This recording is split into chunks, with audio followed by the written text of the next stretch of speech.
बुद्ध की पौराणिक कथा। पौराणिक मान्यता के अनुसार चंद्रमा के गुरु थे देवगुरु बृहस्पति। बृहस्पति की पत्नी का नाम तारा था। तारा चंद्रमा की सुंदरता पर मोहित होकर उनसे प्रेम करने लगी और उन्होंने बृहस्पति को छोड़ दिया। बृहस्पति के वापस बुलाने पर भी तारा ने वापस आने से मना कर दिया, जिससे बृहस्पति क्रोधित हो उठे और तब बृहस्पति और उनके शिष्य चंद्रमा इनके बीच युद्ध आरंभ हो गया। इस युद्ध में असुर गुरु शुक्राचार्य चंद्रमा की ओर हो गए और अन्य देवता बृहस्पति के साथ हो गए। अब युद्ध बड़े स्तर पर होने लगा। क्योंकि यह बुद्ध तारा की कामना से हुआ था, इसलिए इस युद्ध का नाम तारकाम्यम कहलाया। इस बृहत स्तरीय युद्ध से सृष्टिकर्ता ब्रह्मा को भय हुआ कि ये युद्ध कहीं पूरी सृष्टि को ही लील न कर जाए, तो वे बीच बचाव कर इस युद्ध को रुकवाने का प्रयोजन करने लगे। उन्होंने तारा को समझाकर चंद्रमा के पास से वापस बुलवाया और बृहस्पति को सौंपा। इस बीच तारा के एक सुंदर पुत्र का जन्म हुआ, जिसका जो कि बुध कहलाया।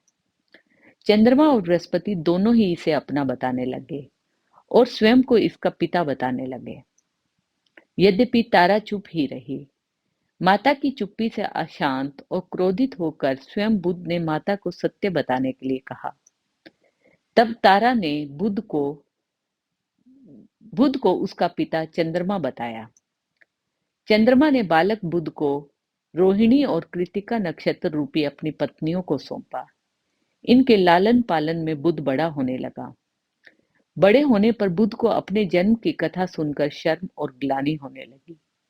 उसने अपने जन्म के पापों से मुक्ति के लिए हिमालय में श्रवण वन पर्वत पर जाकर तपस्या आरंभ की। इस तप से प्रसन्न होकर विष्णु भगवान ने उसे दर्शन दिए और उसे वरदान स्वरूप वैदिक विद्याएं और सभी प्रकार की कलाएं प्रदान की। बुध को सभी प्रकार की विद्याओं और कलाओं का स्वामी कहा जाता है। बुध ग्रह को बुद्धि का देवता माना जाता है। कुंडली में बुध की स्थिति काफी अधिक महत्व रखती है। बुध ग्रह काल पुरुष की कुंडली में तीसरे और छठे भाव का प्रतिनिधित्व करता है।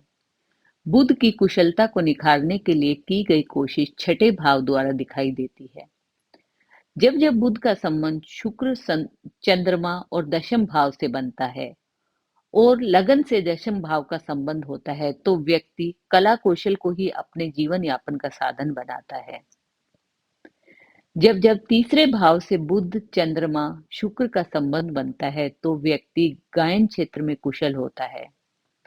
और अगर यह संबंध दशम भाव और लगन से भी बने, तो इस कला को अपने जीवन का साधन बनाता है।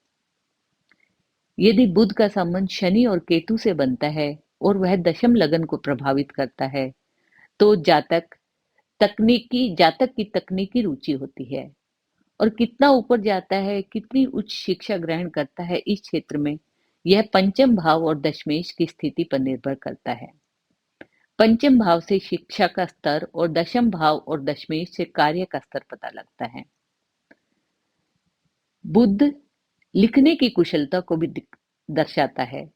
यदि बुध पंचम भाव से संबंधित हो और यह संबंध लग्नेश, तृतीयेश और दशमेश से बनता हो, तो संचार माध्यम जीविका उपार्जन का साधन बनता है और यह पत्रकारिता को भी दर्शाता है। और बृहस्पति की दृष्टि या स्थान परिवर्तन द्वारा संबंध बन रहा हो, तो इंसान को वाणिज्य के कार्यों में कुशलता मिलती है।